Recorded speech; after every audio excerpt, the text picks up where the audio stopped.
बहू की नंद बनी भाभी। दुल्हन के लिबास में सजी धजी भावना खुद को आईने में निहार रही होती है। तभी उसकी माँ मीनल कमरे में आकर बोलती है, अरे मेरी लाडो रानी, अगर तेरी लिपाई पुताई पूरी हो गई हो तो नीचे चलने का कष्ट कर ले, पंडित जी मंडप में आ चुके हैं। ओहो माँ, अरे आज एक आखिरी बार तो अपनी बेटी से मीठे मुंह बात कर लो, क्योंकि अब तो छोड़ चले हम ये गलियां। अरे ज्यादा शायरी मत झाड़, अब नीचे और जरा अपने चमकते चेहरे पर घूंघट चढ़ा ले, बहू बनने जा रही है तू। इसके बाद भावना झट से घूंघट कर लेती है, जिसके बाद उसकी माँ उसे मंडप में लाकर बिठा देती है। तभी बारात बड़े गाजे बाजे के साथ हॉल में दस्तक देती है। तभी ऑरेंज कलर के लहंगे में एक सुंदर सी लड़की को देखकर भावना अपनी माँ के कान में फुसफुसाती है, माँ कौन है ये ऑरेंज आइसक्रीम? अरे ये तेरी होने वाली ननद है, निकिता नाम है इसका। ओह गॉड, पता नहीं भगवान ने ननद नाम की रचना पृथ्वी पर की ही क्यों। मैं अच्छी तरह जानती हूँ ये ननद ना बहुत नखरीली होती हैं, और इस मैडम के तो तेवर ही बता रहे हैं कि ये टेढ़े मेढ़े के बम्पर धमाका निकलेगी। अरे चुप हो जा, देख दामाद जी आ रहे हैं। दरवाजे पर खड़ा भावना का भाई प्रेम अंदर आ रहे बारातियों के स्वागत सत्कार में जुटा होता है। तभी जैसे ही निकिता की नजर उस पर जाती है तो वो आहें भरते हुए मन में गुनगुनाने लगती है, आप जैसा कोई मेरी जिंदगी में आए तो बात बन जाए, हाँ हाँ बात बन जाए। अरे क्या हो गया मिस, दरवाजे पर जमे रहने का इरादा है क्या? अब आप हैं ही इतने स्मार्ट कि कोई भी लड़की लट्टू हो जाए। अपनी तारीफ सुनकर प्रेम लाल पीला होते हुए बाल संवारते हुए धीमे से कहता है, तारीफ के लिए शुक्रिया, मगर आप भी कुछ कम नहीं है। कुछ ही देर में धूमधाम से भावना और धीरज की शादी हो जाती है, मगर विदाई की भीड़ का फायदा उठाकर निकिता और प्रेम एक दूसरे से अपना नंबर एक्सचेंज कर लेते हैं और घर लौटकर भाभी का स्वागत करते हुए उसकी ननद कहती है, आइए भावना भाभी, इस सुंदर से ससुराल में आपका स्वागत है। अगली सुबह रसोई की खटपट सुनकर निकिता भागती हुई अपनी भाभी के पास आती है। भाभी मैं कुछ मदद कर दूं? हाँ क्यों नहीं मेरी प्यारी ननद, बस जल्दी से ये छोले भिगो दो, इतने में मैं मसाला तैयार कर लेती हूँ। दोनों ननद भाभी गप्पे लड़ाती हुई साथ मिलकर खाना बनाकर मेज पर परोसती हैं, जहाँ बैठी सास शीतल बोलती है, अरे वाह क्या बात है, मेरी कामचोर बेटी के कदम आज किचन में कैसे पड़ गए। ओहो माँ, कम से कम मेरी प्यारी भाभी के सामने तो मेरी बच्ची कुची इज्जत मत उछालो।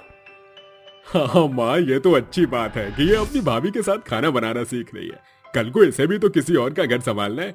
मैं तो कहता हूँ माँ, किसी बंदर छुछूंदर से इसकी भी शादी करके इस आफत को फुर्र करो। क्या भैया, जब देखो आप मेरी टांग खींचते रहते हो, मैं तो भाभी की पसंद के लड़के से ही शादी करूंगी। तो बताओ मेरी प्यारी ननद, कैसा लड़का चाहिए तुम्हें, जॉन के जैसे या फिर रणवीर के जैसा? भाभी मुझे आपके भाई जैसा बंदा चाहिए।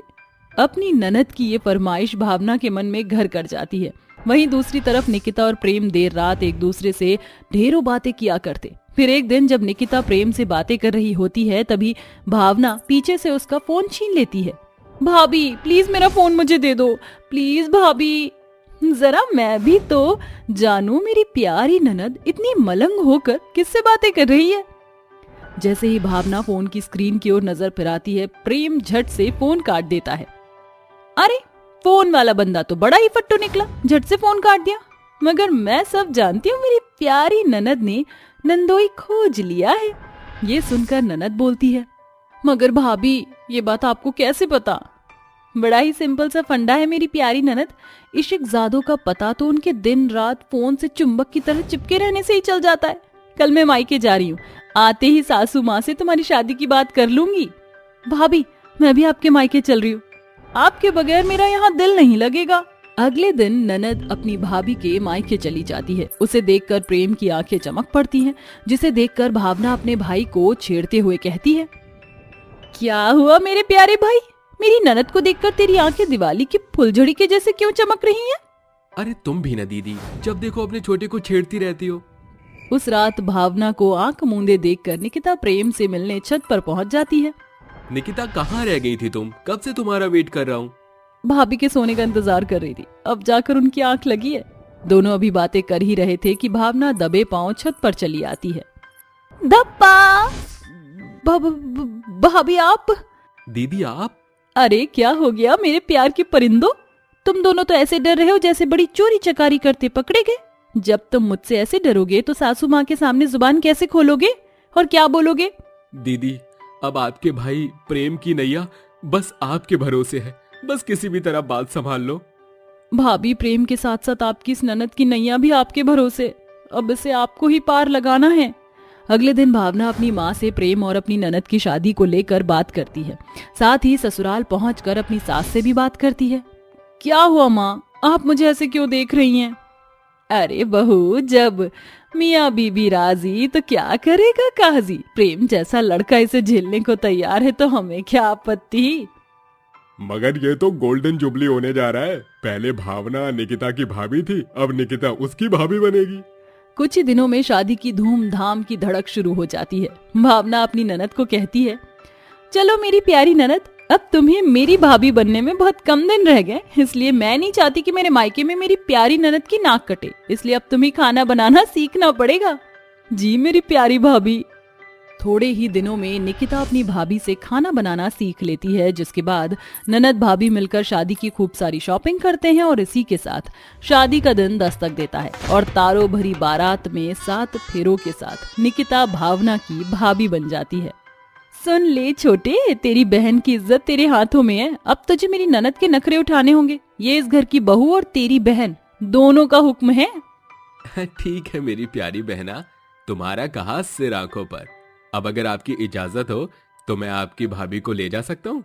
आखिर में भाभी डबडबाई आंखों से अपनी ननद को विदाई देते हुए कहती हैं, जाओ मेरी प्यारी ननद, ये भाभी तुम्हें दिल से दुआएं देती है कि मेरे मायके में तुम्हारे हर आस मुकम्मल हो। पता ही नहीं चला कि ननद भाभी के खट्टे मीठे नोकझोंक में कैसे दिन कट गए।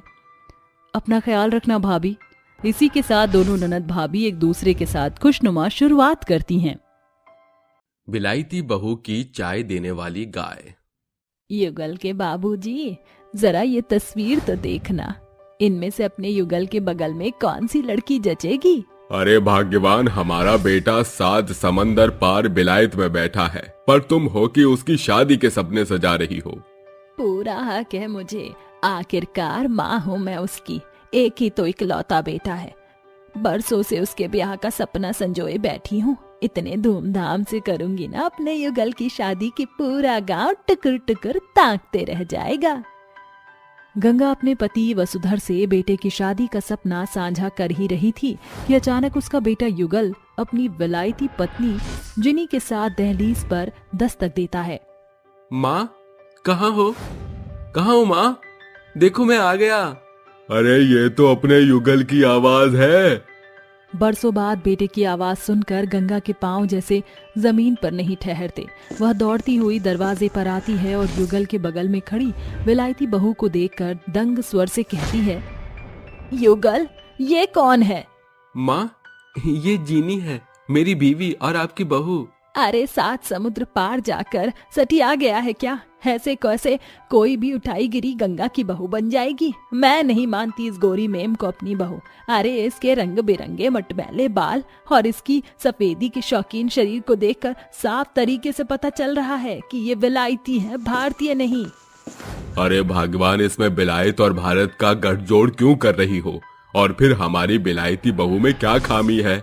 सर से पांव तक खुद को साड़ी में ढका है। विलायत में होने के बावजूद उसकी आंखों में लोक लाज भी है।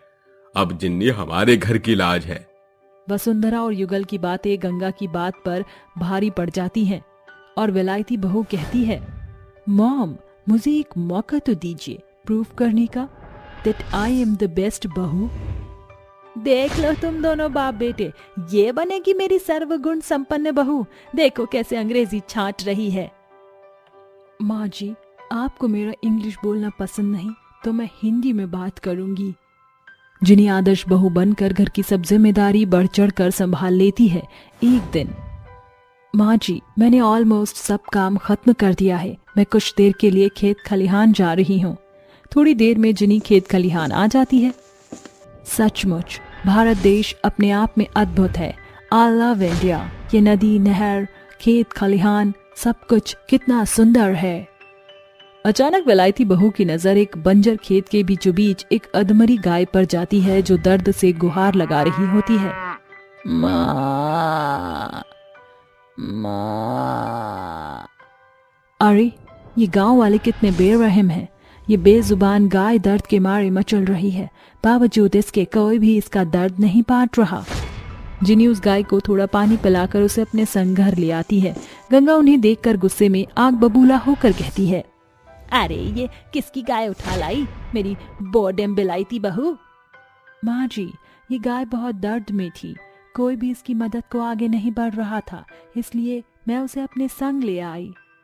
एक तो तू मेरे बेटे को फांस कर 7 समंदर पार करके मेरे घर में बिन बुलाए बाराती की तरह मेरे घर घुस आई है, और अब एक और नया आफत उठा लाई। अरे मेरा घर कोई धर्मशाला या गौशाला नहीं, और इस गाय का गोबर चारे का जिम्मा कौन उठाएगा?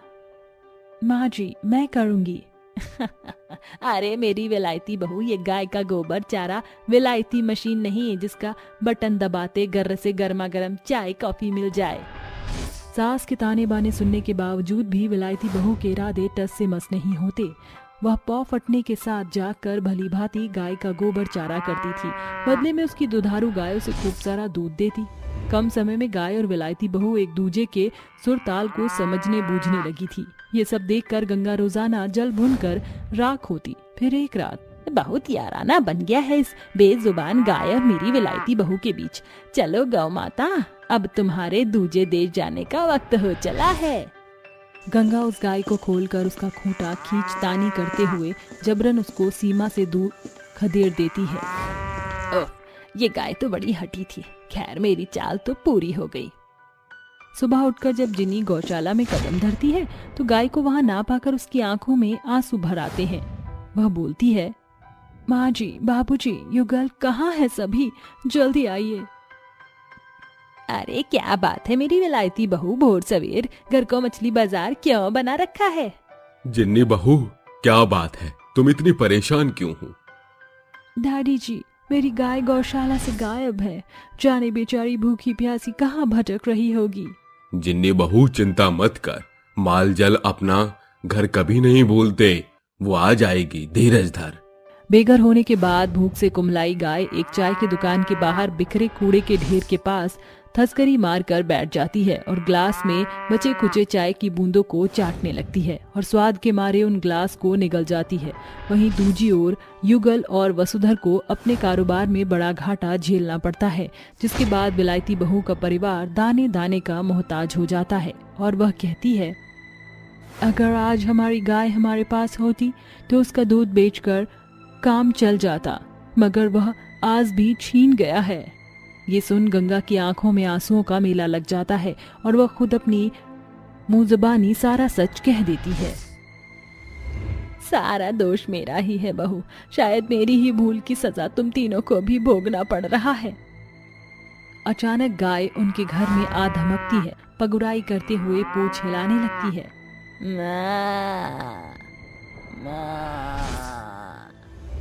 माँ जी, देखिए हमारी गाय आ गई। मैंने हर दिन तेरी राह देखी थी, मेरी प्यारी गाय। फिर गाय आंखें तरेरती हुई दूध देने का इशारा करती है। बहू, लगता है गाय दूध देने को बता रही है, बाल्टी ला। जिनी जल्दी से गाय के थन के नीचे बाल्टी लगाकर दूध दूहने लगती है, मगर दूध की बजाय बाल्टी चाय से लबालब भर जाती है। ये क्या है माँ जी? लगता है इतने दिन बाहर रहने से हमारी गाय बीमार हो गई है। जाने दूध की जगह क्या दे रही है? अरे बहू, हमारी गाय चाय देने वाली में बदल गई है। अगर हम अपने गाय की चाय को बाजार में बेचे तो कैसा रहेगा? ख्याल तो बढ़िया है। इसी के साथ विलायती बहू का पूरा परिवार गाय और उसके दिए चाय से भरी बाल्टी को लेकर बाजार के एक नुक्कड़ पर खड़े हो जाते हैं। अरे आओ आओ प्यारे भाइयों और बहनों, और पियो डायरेक्ट गाय की चाय। गाय की चाय? अरे रमणीक, सुना तूने? इनकी गाय के थन से दूध की बजाय चाय निकलती है। और फिर तो हमें भी इस बिलायती बहू के गाय की चाय की चुस्की का लुत्फ लेना चाहिए। जरा 2 प्याली चाय पिलाना। जैसे ही दोनों दोस्त गाय के थन से निकले चाय की पहली चुस्की लेते हैं, उनके मुंह से विलायती बहू के गाय की चाय की बड़ाई निकल जाती है। अरे ये चाय तो एकदम अमृत का स्वाद दे रहा है। हाँ, इतनी जायकेदार चाय आज से पहले कभी नहीं पी।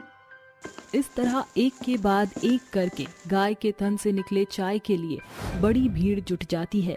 विलायती बहू और उसका पूरा परिवार सुबह से शाम तक चाय बेचते हैं।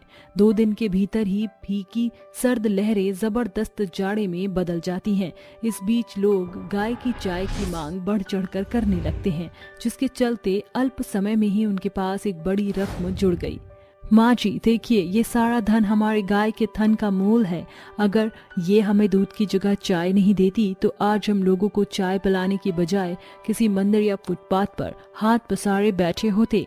बहू तूने एकदम सच कहा है, मगर बहू मुझे माफ कर दे, क्योंकि मैंने ही तेरी प्यारी गाय को घर से खदेड़ कर बाहर फेंका था। मैंने इस गाय के साथ इतना गलत किया, फिर भी इस गाय ने हमारी मदद की। मुझे माफ कर दो मेरी विलायती बहू की प्यारी गाय। और इसमें एक अहम योगदान मेरी विलायती बहू का है। 7 समंदर पार होने के बावजूद मेरी बहू सर्वगुण संपन्न है। आखिर बहू किसकी है? इस तरह विलायती बहू की गाय की चाय के चलते ना सिर्फ उनके भले दिन फिर आते हैं, बल्कि जिनी को भी उसकी सास गंगा खुश मन से स्वीकार कर लेती है। और विलायती बहू की गाय आज भी अपने धन से उसे चाय देकर उनके जीविकोपार्जन का जरिया बनी हुई है।